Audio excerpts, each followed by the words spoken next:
आज मैं काफ़ी बेहतरीन कहानी आपको सुनाने वाला हूँ माइंडसेट के ऊपर। माइंडसेट अपने भी एक ऐसा शब्द है जो काफ़ी पावरफुल है।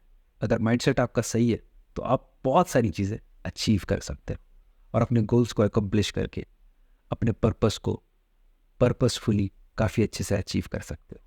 तो कहानी कुछ इस तरह है, माइंडसेट के रिलेटेड होगी लेकिन काफ़ी अच्छा इम्पैक्ट आपके ऊपर डाल सकती है कहानी।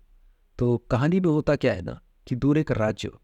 उस राज्य में प्रथा होती है कि हर 5 साल में वहाँ एक नया राजा बनाया जाता है। उसे बहुत सारी चीज़ें, बहुत सारी सुख सुविधाएं, ऐशो आराम, सारी चीज़ें उसे दी जाती है। और उन 5 साल में वो राजा जो चाहे अपनी मर्जी से कर सकता है। लेकिन आधे से ज़्यादा राजा लोग क्या करते हैं, वो लोग बस 5 साल इंजॉय करते हैं और उसके बाद होता क्या है कि एक टापू के ऊपर उनको छोड़ दिया जाता है जहाँ पे बहुत सारे जंगली जानवर, बहुत सारी आपदाएं विपदाएं होती हैं, जिसकी वजह से वो वहाँ पे जाके तुरंत ही 1 हफ्ता या 10-15 दिन में वो मर जाता है। तो सारे राजाओं यही करते थे कि 5 साल भाई राजा बनो, एंजॉय करो, फिर उसके बाद पता ही होता था कि उनको अभी मरना ही है। तो बस वो एंजॉय पे फोकस करते थे, ना कि कुछ प्रोडक्टिव करने पे। तो ऐसे ही बहुत सारे राजा बनते रहे, सबकी यही कहानी थी। फिर एक दिन एक ऐसा राजा आता है जिसको पता होता है कि उसको 5 साल के अंदर करना है। उसको पता होता है उसके पास सारे ऐशो आराम है, 5 साल तक उसके पास टाइम है। तो ये राजा थोड़ा स्मार्ट होता है बाकी राजाओं से। ये ज़्यादा इंजॉय पे फोकस नहीं करता है, इसका गोल काफ़ी बड़ा होता है। जहाँ पे हर राजा 5 साल इंजॉय करके 6वें साल मरने के लिए टापू पे उनको छोड़ दिया जाता। तो ये भाई साहब क्या करते हैं कि वो जो टापू है, ये राजा उस टापू को डेवलप करना स्टार्ट कर देता है। धीरे धीरे वहाँ पे सिविलाइजेशन बढ़ने लगती है। 5 साल के अंदर वो काफ़ी सारी चीज़ें उस राज्य के अंदर कर देता है। उस टापू को एक ऐसा राज्य बना देता है जहाँ पे किसी को पता ही नहीं होता कि वहाँ पे एक्चुअली हो क्या रहा है। फिर इन्हीं 5 साल के पीरियड में वो सारी चीज़ों को इंजॉय करता नहीं है, अपने मन को मारता है और अपने चीज़ों को अचीव करने पे अपना समय लगाता है।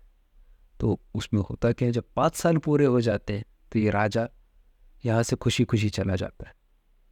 लोग भी कंफ्यूज हो जाते हैं उस राज्य के, अरे भाई 5 साल बाद तो यहाँ पर राजा सारे मरने चले जाते हैं, ये तो भाई हंसी हंसी जा रहा है भाई, अलग ही बंदा ही। तो सब ऐसा सोच रहे होते हैं।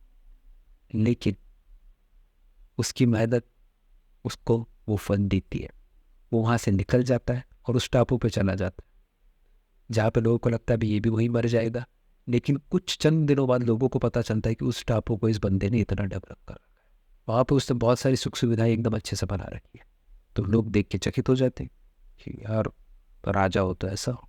इसने इस 5 साल में काफ़ी अच्छे तरीके से इस्तेमाल किया और एक नया राज्य स्थापित कर दिया एक जगह पे, और अभी काफ़ी अच्छी ज़िंदगी वो वहाँ पे जी रहा है।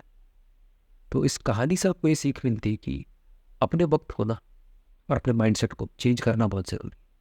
अपने वक्त को सही चीज़ों में लगाओ, सही लोगों के साथ लगाओ, ठीक है, चीज़ों को सीखो, अपने टाइम को यूटिलाइज करो और लाइफ में आगे बढ़ने पे फोकस करो। लेकिन आधे से ज़्यादा लोग क्या करते हैं कि वही उन राजाओं की तरह जो सिर्फ 5 साल एंजॉय करते हैं, ऐसे ही अपनी ज़िंदगी निकाल देते हैं विदाउट गोल और पर्पस के। क्योंकि उनका माइंडसेट वैसा होता नहीं, उनको पता नहीं होता कि करना क्या है। और इसी तरीके में वो करते करते अपना टाइम वेस्ट कर देते। और कुछ लोग स्मार्ट इनफ होते हैं उस राजा की तरह, जो अपने टाइम को अच्छे से यूटिलाइज करते, चीज़ों को मन लगाते, डिसिप्लिन के साथ काम करते, हर एक गोल को अपने अचीव करते। और इवेंचुअली जब आप अच्छे से अपने टाइम को यूटिलाइज करते हो तो आपको ज़िंदगी में बहुत सारी चीज़ें अच्छी मिल जाती है, काफ़ी सारी चीज़ें आपके साथ अच्छी होने लग जाती हैं। तो इस कहानी से आपको यही सीखना चाहिए, मैं आपके पास काफ़ी कम है, उस समय को आप अच्छे से इस्तेमाल कीजिए और अपनी ज़िंदगी में आगे बढ़िए। और माइंडसेट जो है इसी तरीके का आपका होना चाहिए जो हमारे सेकंड राजा का था, जो काफ़ी अच्छे से अपना टाइम को यूटिलाइज करके अपने गोल्स को अचीव कर लेता है। तो कहानी अगर अच्छी लगी तो चैनल को ज़रूर सब्सक्राइब करना, और ऐसे ही नए और अमेजिंग वीडियोस देखने के लिए मेरे चैनल को ज़रूर सब्सक्राइब करना। और इस चैनल पे अभी कंटिन्यू और अच्छे टाइम टेबल के साथ वीडियोस आती रहेंगी और आपको काफ़ी और भी बेहतरीन वीडियोस यहाँ पे ज़रूर देखने मिलेंगी। Till then keep on learning, keep on